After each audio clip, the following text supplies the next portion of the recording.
नमस्कार दोस्तों, आपका स्वागत है हमारे चैनल पर। आप सब कैसे हैं? उम्मीद करता हूं कि आप सब अच्छे होंगे और स्वस्थ होंगे।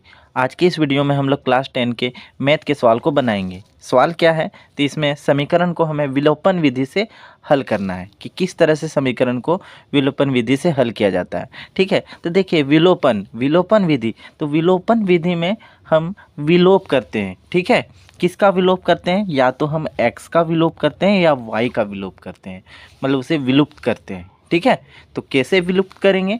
तो देखिए यहाँ पर समीकरण 1 है और ये समीकरण 2 है। या तो आप x के वैल्यू को विलुप्त कर सकते हैं या y को। तो विलोपन विलुप्त कब करेंगे? जब इसका वैल्यू जो होगी ना, अगर हम x का मान x को विलुप्त करना है, ठीक है, विलोप करना है, तो इसमें क्या किया जाता है कि हमें x कटाना होती है।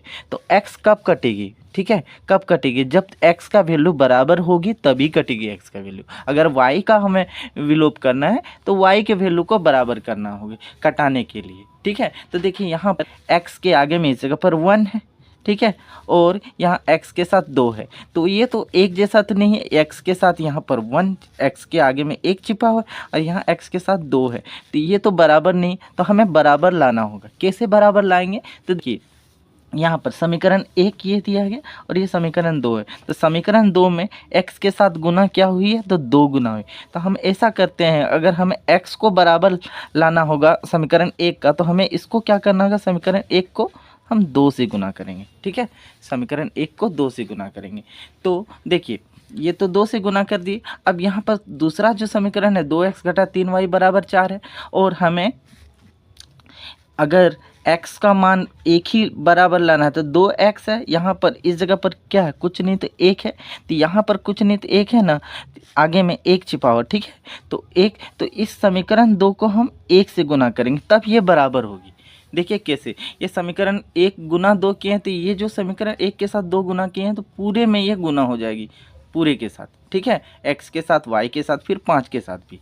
ठीक है, तो देखिए 2 को हम x से गुना करते हैं तो 2x होगी, जोड़ है, फिर y को 2 से गुना करेंगे तो 2y बराबर, अब 5 को 2 से गुना करेंगे तो 5 दूनी 10। ठीक है, इसे हम समीकरण 3 लिख देते हैं। ठीक है, समीकरण 3 लिख देते हैं। अब देखिए, अब समीकरण 2 को हमें क्या करना? 1 से गुना करना है ताकि x का वैल्यू एक जैसा आए और हम कटा सकें। ठीक है, तो समीकरण 2 को 1 से गुना करेंगे तो देखिए 2x को 1 से गुना करते हैं, ये 2x ही होगी, घटा 3y को 1 से गुना करेंगे तो 3y ही होगी, बराबर। अब 4 को 1 से गुना करेंगे तो 4 कम 4, इसे हम समीकरण 4 लिख देंगे। ठीक है, इसे हम समीकरण 4 लिखेंगे। अब क्या करना है? अगर हमें कटाना है तो कटाने के लिए हमें क्या करना होगा? माइनस करना होगा दोनों में। ठीक है, तो हम यहाँ माइनस कर देंगे। तो इसमें जब हम माइनस करेंगे, ठीक है, तो इस जगह पर कुछ नहीं तो प्लस है। ठीक है, माइनस करेंगे इस जगह तो प्लस है, तो ये माइनस हो जाएगी। और माइनस को जब -3, यहाँ -3y को माइनस करेंगे तो माइनस गुना माइनस क्या हो जाती है? तो प्लस हो जाती है ना। और यहाँ प्लस है तो प्लस का जब माइनस करेंगे तो यहाँ माइनस होगी। अब देखिए यहाँ नीचे वाला जो है ना, नीचे वाला का अब ये जो नीचे में चिन्ह जो है माइनस प्लस माइनस, ये अब मेन वैल्यू होगी। ठीक है, तो 2x में -2 है, ये प्लस वाला नहीं, 2x में -2 करते हैं, ये दोनों कट जाती है। देखिए ऊपर में 2y है और नीचे में ये अब मेन वैल्यू है +3y, -3y नहीं होगी। अब नीचे में यहाँ प्लस है, ये +3y, तो 2y + 3y ये कितनी हो जाएगी? ये होगी 5y। ठीक है, बराबर 10, इधर माइनस जो है ना ये मेन वैल्यू होगी, 10 में -4 करते हैं तो 6 बचती है, तो मतलब 5y बराबर 6 आया। देखिए 5 और y के बीच में ना यहाँ गुना हुआ है। ठीक है, जब बराबर के दूसरे ओर लाएंगे इस 5 को तो इधर में ये भाग हो जाएगी, तो y का वैल्यू जो होगी वो 6/5।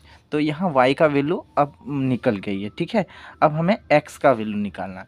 तो x का वैल्यू कैसे निकालेंगे? तो y का वैल्यू को, ठीक है, समीकरण 1 में रखेंगे या समीकरण 2 में, आप किसी में भी रखने से y का वैल्यू निकाल सकते हैं। ठीक है, चलिए मैं समीकरण 1 में रखूँगा y का वैल्यू को। ठीक है, तो यहाँ पर हम लिखेंगे y का मान समीकरण 1 में रखने पर। ठीक है, देखिए सबसे पहले समीकरण 1 क्या है उसे लिख लेते हैं। तो x जोड़ y बराबर कितना है? 5। ठीक है, तो x जोड़ y बराबर 5। ठीक है, तो हम y का वैल्यू को रखेंगे। y का मान कितना है तो 6/5। तो यहाँ x जोड़ y के जगह पर हम लिखेंगे 6/5 बराबर इधर कितनी है तो 5 है। अब देखिए 6/5 आगे में प्लस का चिन्ह है, तो जब हम संख्या को दूसरी ओर करते हैं ये प्लस 6/5 है, जब बराबर के उस ओर लाएंगे, ठीक है, x को अकेला रख देते हैं, बराबर के उस ओर करेंगे तो ये क्या प्लस 6/5 है ना, इधर माइनस 6/5 हो जाएगी। ठीक है, तो x बराबर 5 घटा 6/5 आ रही। अब कैसे करेंगे तो भिन्न वाला घटा करेंगे। यहाँ पर देखिए कुछ नहीं है तो 1 लेंगे, तो x बराबर 1 और 5 का लघुत्तम हम लेते हैं तो 5 होती है।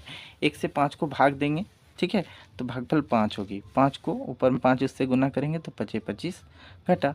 अब 5 से 5 को भाग देते हैं तो भागफल 1। 1 को 6 से गुना करेंगे तो 6 भी वैल्यू होगी। तो देखिए x बराबर 25 में हम 6 घटाएंगे तो कितनी आएगी तो 19 आएगी। ठीक है, तो 19/5, ठीक है, ये x का वैल्यू निकला। ठीक है, तो x का वैल्यू कितना 19/5 और y का वैल्यू 6/5 आया। ठीक है, तो विलोपन विधि से इसी तरह से बनाया जाता है। विलोपन विधि से विलोप करके x और y का मान निकाला जाता है।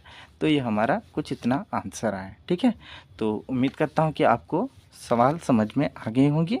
ठीक है, तब तक के लिए इतना ही। देखने के लिए धन्यवाद।